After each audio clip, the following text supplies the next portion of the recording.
une maison dont les murs porteurs sont terminés. Nous observons au-dessus des ouvertures un ouvrage assurant la continuité de la construction. Cet ouvrage est un linteau. Les linteaux sont situés au-dessus des fenêtres, des portes-fenêtres, des portes de service ou des portes de garage. Les linteaux ont pour rôle de supporter des charges au-dessus des ouvertures, de délimiter le haut des ouvertures et franchir la largeur de la baie, de transmettre les charges qu'ils reçoivent aux jambages de la maçonnerie sur lesquels ils prennent appui, de relier les jambages et contribuer à leur stabilité. Un linteau est un élément constitué d'armature et de béton. Pour le réaliser, un coffrage est nécessaire. Plusieurs solutions sont possibles. Ici, un coffrage bois. Un plaquage incorporé au coffrage de la face extérieure permet d'obtenir un parement uniforme de la façade. Ici, un plaquage en aggloméré. Ces éléments de plaquage sont appelés des planelles.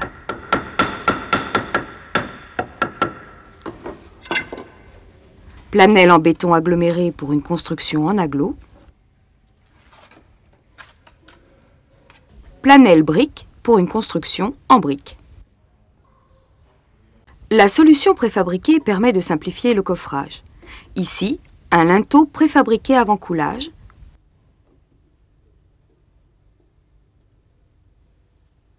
Puis prêt à poser. Ici, un linteau préfabriqué en béton cellulaire. Ici, un pré-linteau. Des éléments spéciaux en forme de U permettent de réaliser sans coffrage la partie inférieure du linteau. Voici un élément en agglo de béton. Ici, un élément en terre cuite. Pour obtenir un élément en U, avant la pose, il est nécessaire de briser le raidisseur central, renforçant les parois durant le transport.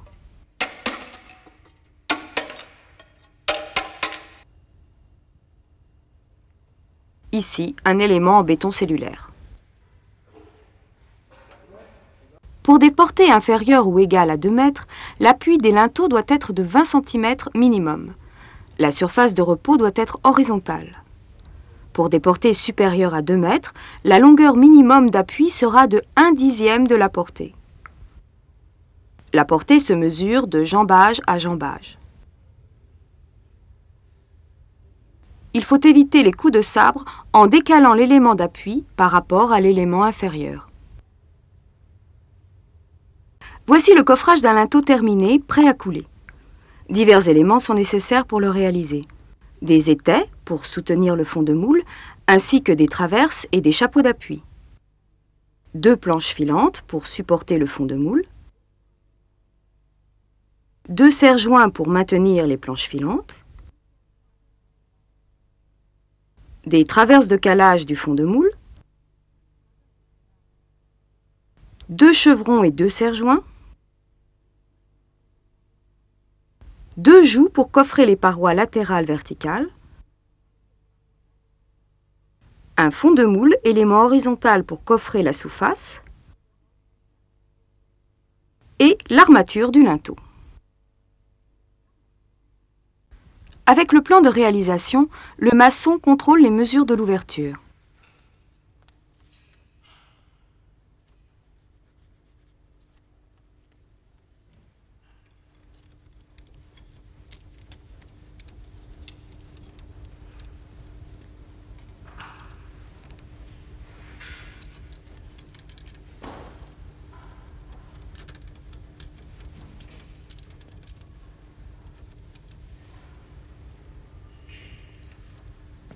Il détermine, avec le plan, la hauteur de la sous-face brute du linteau.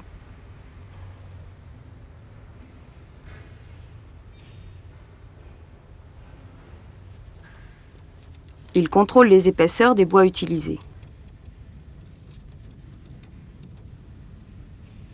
Il calcule à quelle hauteur il va fixer les planches filantes, support du fond de moule.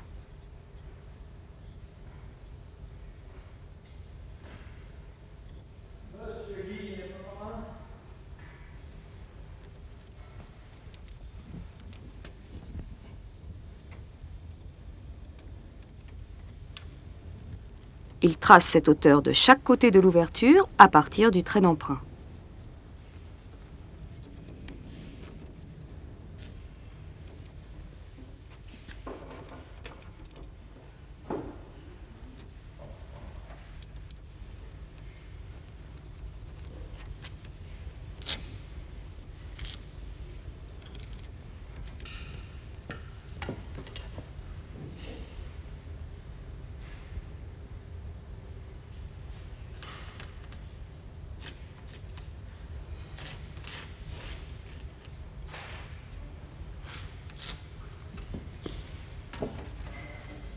Il pose les planches filantes, la rase supérieure sur le tracé et en règle parfaitement l'horizontalité.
Il met en place les étais, les traverses et les chapeaux.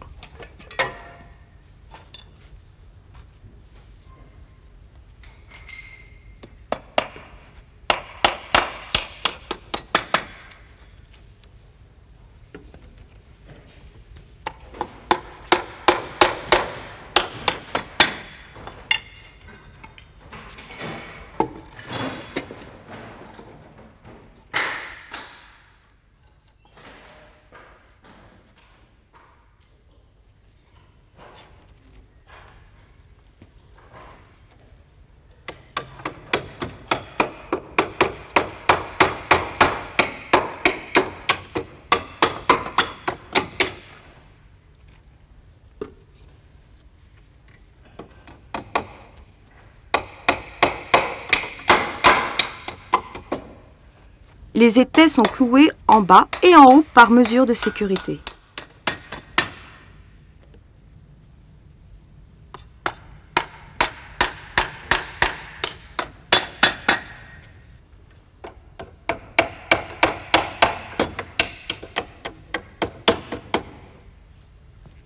Il pose les traverses de calage et le fond de moule sur les supports.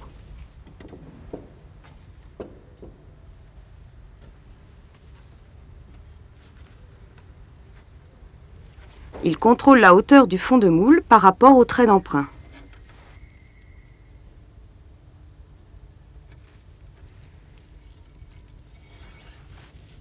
Il interpose un polystyrène pour faciliter le décoffrage. Les faces coffrantes en contact avec le béton sont huilées avant leur mise en place.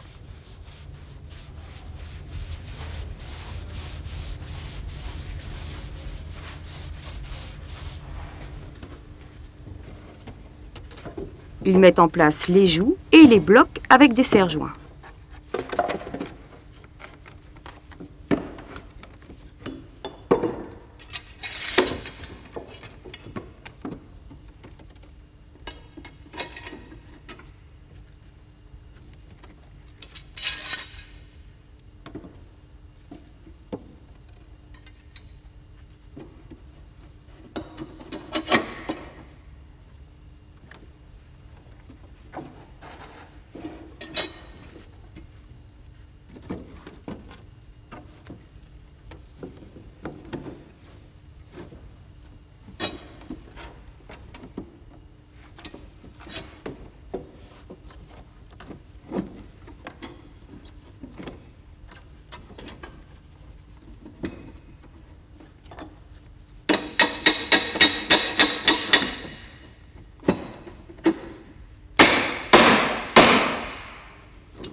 Ils mettent en place les planelles côté parement.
Il positionne l'armature munie de ses cales à béton.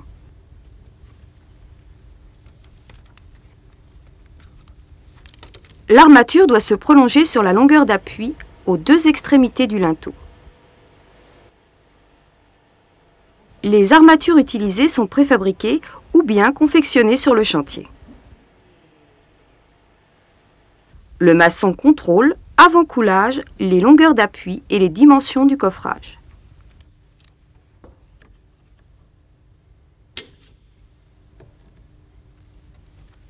Voici le coffrage d'un linteau prêt à couler, réalisé avec des blocs agglomérés en forme de U. Pour réaliser le linteau, on utilise le même matériel de fixation et de maintien que celui du coffrage bois. Les éléments spéciaux remplacent les jougs et le fond de moule.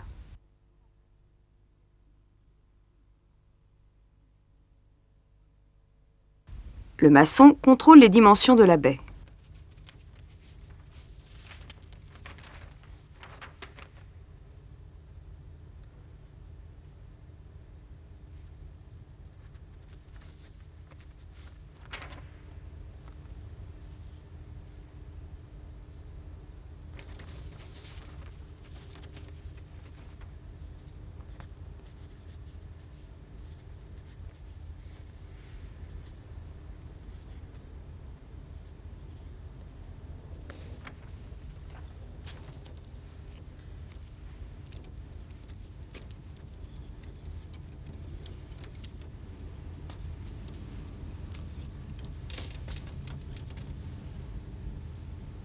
Il trace la hauteur brute de la sous-face du linteau, mesurée à partir du trait d'emprunt.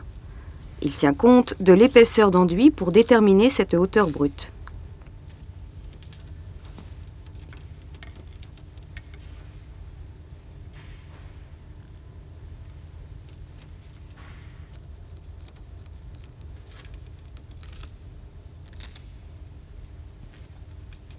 Le principe de fixation et de maintien est le même qu'avec le coffrage bois.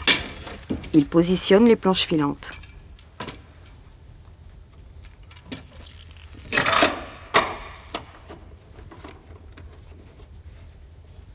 Il règle l'horizontalité.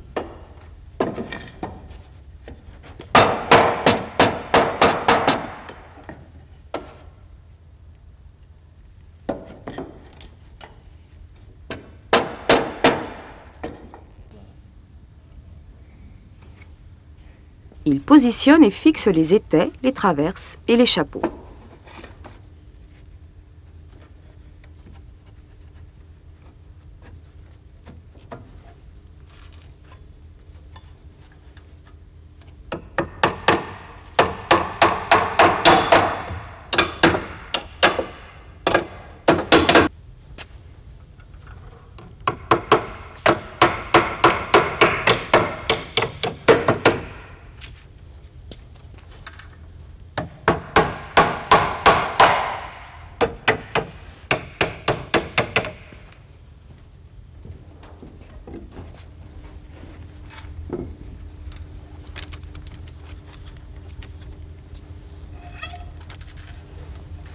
Il contrôle des deux côtés la hauteur brute de la sous-face du linteau par rapport au trait d'emprunt.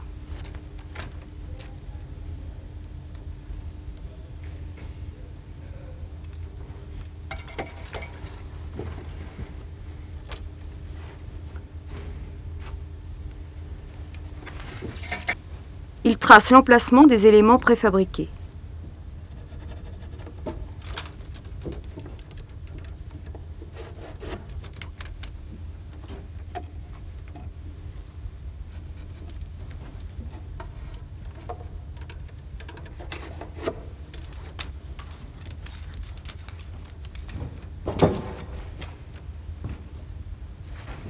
Il positionne les traverses pour les soutenir.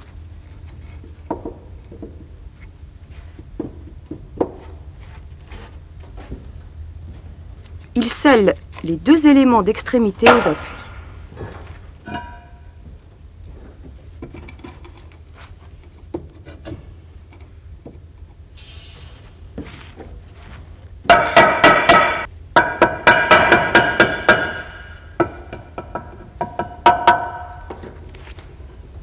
Il pose les éléments intermédiaires et les aligne au cordeau.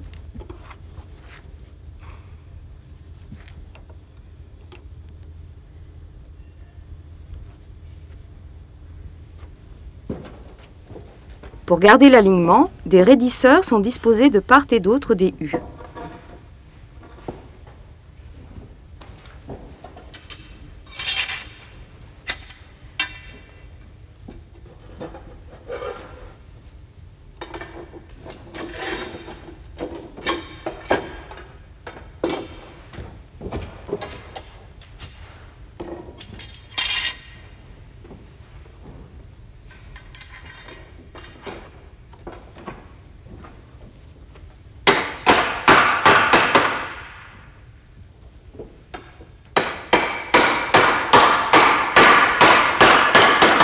Il positionne l'armature munie de ses cales à béton.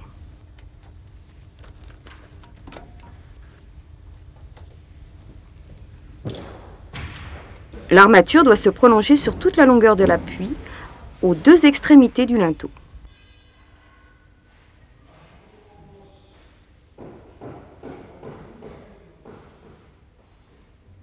Un prélinteau est un élément préfabriqué.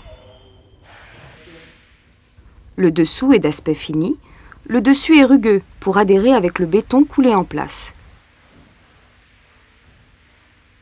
La pose d'un prélinteau évite le coffrage du fond de moule et la réalisation de l'enduit en sous-face de linteau. Son épaisseur est de 5 cm au minimum. Plusieurs largeurs sont disponibles de 10 à 35 cm, ainsi que plusieurs longueurs de 80 cm à 3,20 m. Pour coffrer ce prélinteau, on a utilisé uniquement les joues du coffrage.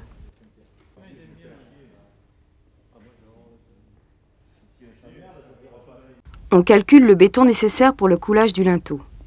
Le dosage pour un linteau est de 350 kg de ciment par mètre cube de béton. Il faut humidifier les matériaux avant la mise en œuvre du béton. Elle est la même dans les 3 cas de réalisation. Coffrage bois, éléments spéciaux en U ou prélinteau. La consistance du béton est plastique.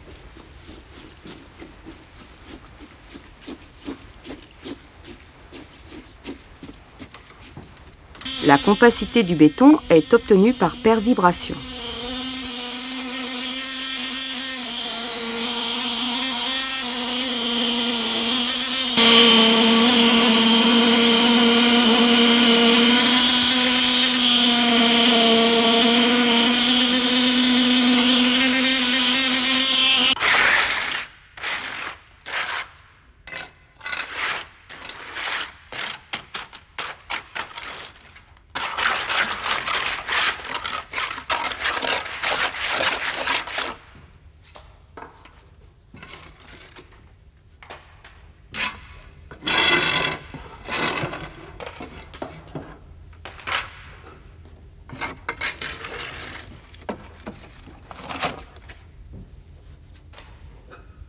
On décoffre les joues le lendemain.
L'enlèvement de l'étaiement s'effectuera sur consigne du responsable de chantier.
Une réservation a été prévue de part et d'autre de l'ouverture pour l'appui et le jeu de pose du linteau préfabriqué. Le maçon nettoie soigneusement la surface d'appui.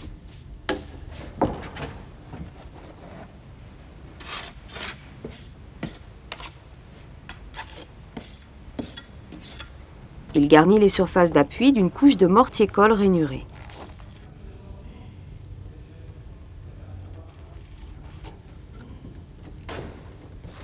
Le maçon guide avec soin la pose du linteau, règle sa position et son niveau.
Des blocs seront découpés à la scie spéciale et insérés dans les vides restants sur les appuis.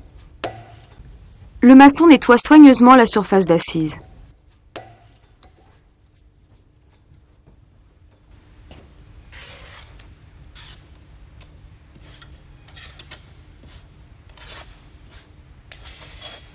Il garnit de mortier-colle le pourtour des attentes du CV, puis utilise la truelle à dents sur le reste de l'assise.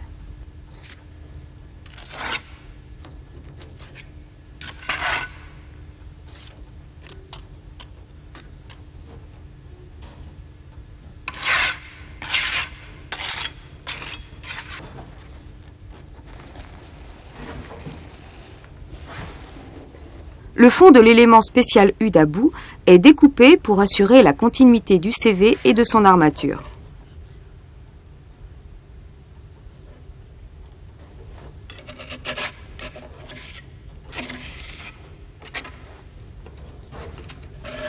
Le maçon procède au réglage habituel des éléments d'angle.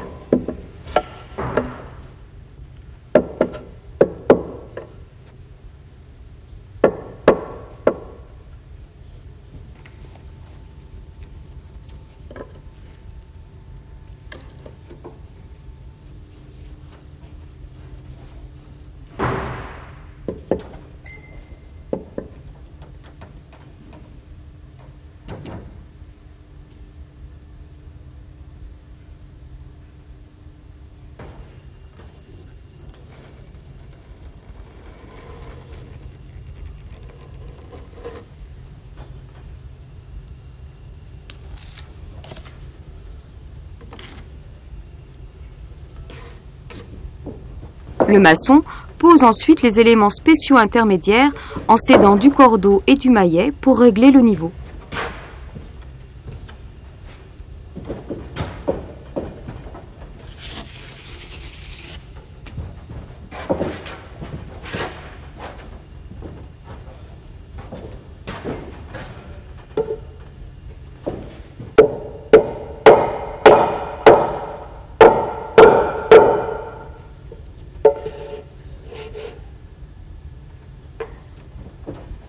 Voici l'ouverture avec son linteau et le chaînage supérieur en U qui sera rempli avant de recevoir la charpente.